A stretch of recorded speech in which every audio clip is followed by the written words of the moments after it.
Bismillahirrahmanirrahim.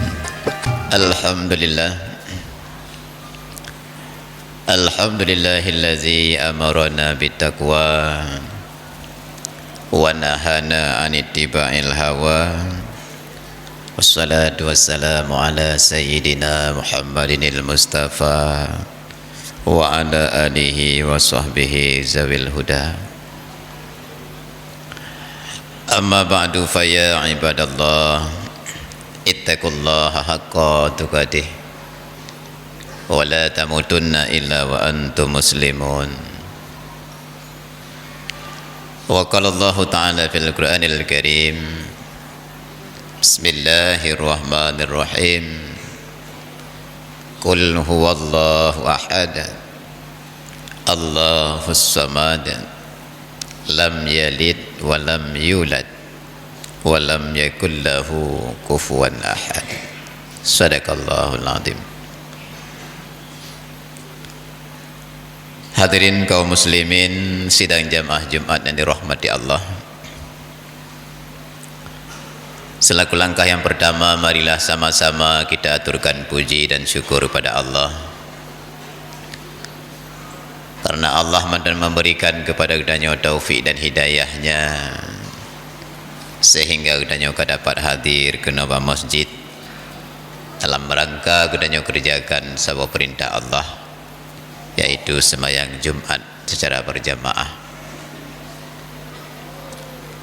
Bering salam anak dua syed sabi-sabi kita aturkan kepada penghulu alam besar Muhammad sallallahu alaihi wasallam yang telah membawa umat manusia daripada alam jahiliyah ke alam yang penuh dengan ilmiah, sehingga kita nyuruhnya kata duri mana yang baik dan kata duri mana yang salah.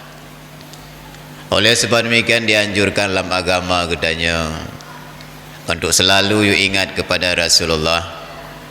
Dengan jalan kita hidupkan sunnah-sunnah telah diajarkan oleh beliau, dan dengan jalan kita perbanyakkan selawat kepada beliau. Moga-moga dengan demikian insya-Allah katanya akan selamat di dunia dan akan bahagia singgoh bauru akhirat. Hadirin kaum muslimin sidang jamaah Jumat dirahmati Allah. Dalam kesempatan singkatnya, marilah bacut kita dengar judul khutbah dan nyoronyo, yaitu keutamaan surat Al-Ikhlas. Sebagaimana kita maklumi bersama yang bahwa surat Al-Ikhlas tersebut cuma boh ayat saja, yang jumlah kalimat ji 17 boh kalimat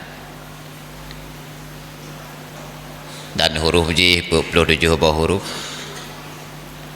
yang kebetulan ayat tersebut li Allah di Nanggro Mekah, boh surat Makkiyah. Sebab kebetulan ayat tersebut di ketika itu orang kafir Quraisy pada Rasulullah, ya tanya kepada Rasulullah, ya Muhammad, sif lana rabbuka, coba kamu sebutkan bagaimana bentuk Tuhanmu. Amin zahabin au fiddatin au nuhasin, adakah Tuhanmu itu terbuat daripada emas, atau Tuhanmu itu terbuat daripada perak, atau Tuhanmu itu terbuat daripada tembaga? Pakan orangnya ni tanya kepada Rasulullah menan, sebab lama saja jahiliyah mereka membuat Tuhan sendiri daripada emas yang kaya-kaya, yang di bawahnya daripada perak, yang di bawahnya daripada tembaga. Paling bawah lo yang miskin datat kepada Nuh. Lalu Nabi tercengang ketika ditanya oleh para Quraisy kafir tersebut. Lalu Nabi kan, wa huwa la syabbihu syai'a, Tuhanku tidak menyerupai dengan apapun. Datanglah Jibril, Qul huwallahu ahad, katakan olehmu wahai Muhammad, Dianya Tuhan itulah Allah. Ahad, Allah itu yang esa. Allah itu tunggal, esa zatnya. Zat Allah tidak murakab daripada anggota-anggota. Zat getanyo, tubuh getanyo punya terkib susunan najaro naki namata, lengkap terbuat daripada beberapa susunan, jadilah satu nyo zat makhluk. Adapun zat Allah maha suci daripada murakab, daripada terkib susunan. Esa pada zatnya, esa pada sifatnya. Sifat Allah esa. Dalam artian dalam ilmu tauhid, Allah sifat esa. Dalam satu-satu sifat tidak berbilang-bilang. Allah satu ilmu, dengan ilmu tersebut Allah mencakup semuanya. Allah satu kudrah, dan kudrah tersebut bisa memperbuat semuanya. Kemudian esa pada af'al, ubina but pada hakikat ji pamandum but Allah. Hadirin dirahmati Allah, Allah tersebut lam yalid, kata Allah. Allah itu tidak melahirkan, karena Allah bukan makhluk perempuan. Walam yulad, Allah juga tidak dilahirkan, karena Allah bukan anak daripada seseorang perempuan. Lam yalid walam yulad tersebut dalam kitab tafsir, yaitu untuk menolak keyakinan Yahudi dan keyakinan orang Nasrani. Orang Yahudi berkeyakinan bahawa Nabi Uzair anak agam Allah, anak laki-laki Allah. Kena berat hak diagungkan Uzair, sehingga Uzairnya punya karamah. Nabi Uzair tersebut luar biasa, sehingga pegah Nabi Uzair anak agam Allah. Sedangkan malaikat-malaikat kata mereka itu Yahudi anak inang Allah. Maka kebetulan ayat tersebut untuk menolak keyakinan Yahudi yang keliru tersebut. Lam yalid lam yulad. Begitu yang menolak keyakinan Nasrani yang meyakini Nabi Isa adalah anak Allah. Walam yakul lahu kufuwan ahad. Tidak adalah bagi Allah seorang pun yang setara dengannya, sebanding dengannya. Maka kita wajib meyakini Allah Subhanahu wa taala tersebut tidak pernah saban, tidak pernah sama dengan makhluknya. Allah pencipta, makhluk ciptaannya, tidak menyatu Allah dengan makhluk. Maka berhati-hatilah dalam keyakinan kitanya terhadap tauhid Allah. Jangan sampai menganggap kitanya bersatu menyatu dengan Allah. Nauzubillah. Allah sang pencipta, makhluk barang ciptaannya tidak akan pernah menyatu Allah dengan makhluk. Hadirin yang dirahmati Allah, kelebihan surat tersebut. Surat tersebut merupakan surat yang memperkenalkan Allah kepada makhluknya. Kemudian suratnya dah 20 buah nama. Sifatul Rahman, ayat yang menyebutkan sifat-sifat ketuhanan yang paling sempurna dalam ayat tersebut. Maka kata Nabi, man qara'a qul huwallahu ahad marratan wahidah. Siapa saja membaca qul huwallahu ahad satu kali saja, burika alih. Wa man qara'a isnani, so baca pada dua kali, burika alih wa alaihi. Wa man qara'a salasa marrah, burika alih wa ala ahli wa ala jami'i jirani. Siapa yang baca qul huwallahu ahad satu kali, kata Rasulullah, maka Allah akan memberi keberkahan kepadanya. Sebab siapa saja membaca dua kali, Allah akan beri keberkahan kepadanya dan kepada keluarganya. Siapa saja membaca tiga kali, Allah akan beri keberkahan kepadanya, kepada keluarganya, dan kepada tetangga-tetangganya, orang kampungnya. Kelebihan surat tersebut. Lalu Rasulullah menambah, man qara'a asyara marrah. Siapa saja membaca 10 kali, banallahu kasran fil jannah, Allah akan membuat satu istana kepada orang yang baca tersebut dalam surga. Wa man qara'a, siapa yang membaca 20 marrah 20 kali, Allah bangun 2 istana dalam surganya. Wa man qara'a 30 marrah, siapa saja membaca 30 kali, Allah akan bangun 3 istana dalam surga Allah. Lalu berkatalah Umar bin Khattab, izan taksuru kusuruna ya Rasulullah, kalau begitu kita banyak sekali meligo istana dalam surga Rasulullah. Maka Nabi berkata, Allah ausa' zalik, Allah lebih luas, lebih banyak daripada demikian. Hadirin yang dirahmati Allah, maka Nabi dalam hadis ini sebutkan, wa man qara'a fi maridi mauti, siapa saja membaca qul huwallahu ahad dalam sakit matinya, dengan sakit tersebut lalu dia meninggal, sebelum meninggal sempat membaca qul huwallahu ahad, lam yuftan fi qabri, orang tersebut tidak akan disoalkan dalam kuburnya, aman daripada mungkar dan nakir. Wa amina min da'datil qabri, dan Allah selamatkan daripada dempitan kubur. Wa malathul malaikah, dan singgoh ketika bangkit urus akhirat, gemel malaikat dengan sayap-sayapnya sehingga melewati jembatan Siratal Mustaqim, diletakkan di pintu surga. Maka tanya yang jak takziah baru urun sakit, you baca bak saudara tanya, wahai cara mentuah bela baca kulhu. Kadang dengan sakitnya engkau meninggal, dengan sakitnya Nabi Humu nya sempat baca kulhu kedua dalam masa sakitnya, insya-Allah janji Rasulullah urunyan aman dalam alam barzah hingga seterusnya. Subhanallah. Hadirin yang dirahmati Allah, pada masa Rasulullah, saudara sahabat, karena beliau sangat cinta kepada surat Al-Kulhu tersebut, dia baca dalam salatnya setiap waktu, sehingga dia jadi imam di tempatnya. Kedua rakaat tersebut dia baca kulhu. Yang pertama kulhu, yang kedua dia bawa ayat yang lain. Ayat rakaat kedua kulhu dan ayat yang lain. Pokoknya setiap salat dia baca kulhu wallahu ahad. Lalu jamaah protes, lapor kepada Rasulullah, ya Rasulullah, imam kami setiap harinya baca kulhu, bosan kami. Lalu gehoi ragamnya imam tersebut oleh Rasulullah, getanya, kenapa engkau ulang-ulang surat Al-Ikhlas dalam salatmu? Sehingga jamaah protes. Kata orang tersebut, inni uhibbuha ya Rasulullah, aku sangat mencintainya ya Rasulullah.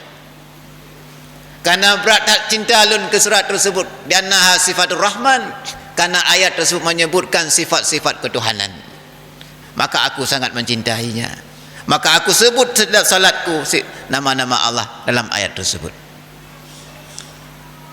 Kekan Nabi hana gedel Rasulullah, hana ke Nabi berarti kata pelaku bid'ah, lu hantau pelaku bukankah pelaku hantau gedel Rasulullah. Tapi apa jawab Rasulullah? Hubbuka iyyaha adkhalat kal jannah, cintamu kepada surat Al-Ikhlas tersebut bisa memasukkan kamu dalam surganya Allah. Maka kayu baca belula surat Al-Ikhlasnya. Hadirin yang dirahmati Allah, begitu juga truk sidro sahabat yang lain kepada Rasulullah yang mengadu tentang kemiskinannya, tentang kepapaannya. Ya Rasulullah, lun morat marit kehidupan dalam dunia, lun sibuk ya Rasulullah, lelah lun minta nafkah orang malam tapi rezeki hana truk balun. Lalu Nabi keken, iza dakhalta manzilah, iza dakhalta baitik, apabila kamu masuk rumah, faqra, maka baca olehmu, fasallim, maka beri salam olehmu, ingkana jika nalah di rumah itu orang, seandainya ada orang di rumah, ucapkanlah salam. Faqra qul huwallahu ahad marratan wahidah, bacalah kul huwallahu ahad satu kali saja setiap kamu masuk ke rumah. Andainya kata Rasulullah tidak ada orang di rumah, fasallim alayya, bi salim atihulun ke Nabi, kun assalamu alayka ya Rasulullah. Tak tamang bar rumah tanya, dan rumah dro. Atau rumah na urang kun assalamualaikum, nyahana beri salim Rasulullah. Lalu laki-laki tersebut mengamalkan apa yang diajarkan oleh Rasulullah. Setiap dia masuk rumah mengucap salam, kemudian baca kulhu satu kali. 1 bulan kemudian dia sudah punya uang untuk bisa dia sedekahkan kepada tetangga-tetangganya. Allah beri keberkahan dengan berkat kulhu tersebut. Kelebihan yang lain disebutkan ketika Rasulullah sedang peperangan Badar, peperangan Tabuk. Rasulullah melihat arah Madinah, matahari tak jelas, remang-remang karena kurang sinarnya. Tiba-tiba truk Jibril, gedanyang, ya Jibril, kenapa matahari tidak bersinar dengan terang di Madinah? Gekele Jibril, ya Muhammad, bahwa sungguh Muawiyah kam mati, kam meninggal. Muawiyah kan sahabi yang nyan, Muawiyah lain urun biasa. Sidro hamba Allah dan Muawiyah kam meninggal, hai Muhammad kan Jibril. Orangnya Allah turunkan 70,000 malaikat turun untuk salat jenazahnya. Maka matahari terbendung dengan sayap-sayap malaikat. Lalu bertanya oleh Nabi, dengan sebab apa dia mendapatkan pangkat demikian wahai Jibril? Jibril menjawab, li'annahu karena Muawiyah tersebut, kata Jibril, yakra'u senantiasa membaca kul huwallahu ahad qiyaman wa qu'udan, sambil dia berdiri, sambil duduk, wa mustaji'an, sambil dia berbaring. Tidak pernah dia luput membaca kul huwallahu ahad. Perlangkah dia membaca kulhu setiap saat. Maka Allah muliakan, dikirim oleh Allah 70,000 malaikat untuk menyalatkan jenazahnya. Subhanallah. Kelebihan orang yang baca kul huwallahu ahad. Dalam riwayat yang lain, ketika Rasulullah SAW bak masjid Madinah, tiba-tiba datanglah jenazah. Lalu Nabi bertanya, dan jenazah siapa yang kalian bawa tersebut? Orang mai jenazah itu kah? Fulan bin Fulan ya Rasulullah. Lalu Rasulullah bertanya, adakah halahu dainun, adakah baginya utang? Qalu na'am, ada Rasulullah, dia punya utang 4 dirham. Put nyoparnya peng dirham yang paling sedikit pada masa Rasulullah, nyopur rupiah lah yang pandai ini. Punya utang 4 dirham. Lalu apa jawab Rasulullah? Fasallu alih wa inni lam usalli ala man mata walahu dainun walam yu'addi. Semayang lewat kata mentang, kamu saja yang salat, kata Rasulullah. Aku tak mau salat di atas seseorang yang mati dia punya utang belum dia lunasi. Nabi hangetim semayang jenazah di ada orang yang meninggal dalam keadaan utang hana so tanggung. Gohlom sempat kebayu. Nyo masalah raya dalam agama tu, lauro akhirat masalah utang. Sehingga terus Jibril, ya Muhammad salli alaihi. Muhammad semayang dema tu ragamnya. Sesungguhnya Allah Subhanahu wa taala kal kirim lun, Allah mengirimkan aku menyerupai orang meninggal tersebut untuk melunasi hutang dia tadi pagi. Lalu tanya oleh Nabi, dengan sebab apa laki-laki ini mendapat kelebihan demikian sehingga Allah menyuruhmu menyerupai orang tersebut untuk membayar hutangnya? Jibril menjawab, dengan sebab laki-laki tersebut senantiasa di mulutnya mengucap kul huwallahu ahad hingga akhir ayat. Tabi baca kulhu. Hadirin yang dirahmati Allah, maka kulhu tersebut punya kelebihan yang luar biasa. Di samping amalan getanyo sendiri, maka juga bisa getanyo baca untuk urung yang kahanali sama dia dan tahlilnya. Sehingga dalam hadis lain, man qara'a to mancang ke Nabi, qara'a membaca qul huwallahu ahad 10.000 kali, faqad istara nafsahu minan nar, dia telah menebuskan dirinya daripada api neraka. Maka gepegahlah kitab Kasyiful Ghummah, seandainya urang yang meninggal sewajar sepatutnya benar urang baca sama dia paling ubit tribega, to baca kulhu tribega, na so baca tribega, insyaallah urang tersebut akan bertemu nyaman dan tentram dalam alam barzahnya. Alhamdulillah, orangnya dalam masyarakat udahnya dalam kampung-kampung le malam baca sama dia, insyaallah lebih pak tribega. Orang-orang yang kam meninggalnya to yang nak baca kulhu tribega ke Rasulullah, nyo mutume keistimewaan lepas daripada azab kubur dan sebagainya, dan boleh truk pahala kepada orang yang katanya kirimnya. Pernah sabahuro Rasulullah SAW, pernah sabahuro bak masa, yaitu Hasan Basri sidro urineng meninggal anak ganyan. Lama meninggal tersebut gejaklah mak Hasan Basri, ya laki kalian beda alam barzah. Beda Hasan Basri ke pernolah semayang untuk kalian alam barzah. Beda urinang ke semayang, te malam ke kalian lam tengok ganyan, seolah-olah anak ganyan tengah gaadub oleh Allah. Bengah je, gejak pegah bak gure ganyan, wahai Hasan Basri, lun kalian anak lun buklam sedang gaadub oleh Allah lam neraka. Sahabat Hasan Basri dengan sahabat-sahabatnya semua menangis, innalillah. Tapi pada urut kemudian li Hasan Basri tahajud tengok teruklah lam mimpi ganyan tidur urinang yang lagak rupa anak muda, anak dara. Ketanya, wahai Syekh ta'rifuni, wahai Syekh nan duri lun ke Hasan Basri hana lun duri. Lun nyo anak inang orang yang jak badan uronyan, mak lun yang jak badan uronyan, yang pegah lun lam neraka orangnya lima lun, gepegah lagi mak lun, gekel Hasan Basri mak pegah kata lam neraka nya le urang kalikut kamu limor tuhro ahli makbarah semuanya mendapat adab daripada Allah. Famarrat makbaratina, lalu lewatlah dengan tempat makbarah kami rajulun salihun, seorang laki-laki yang saleh.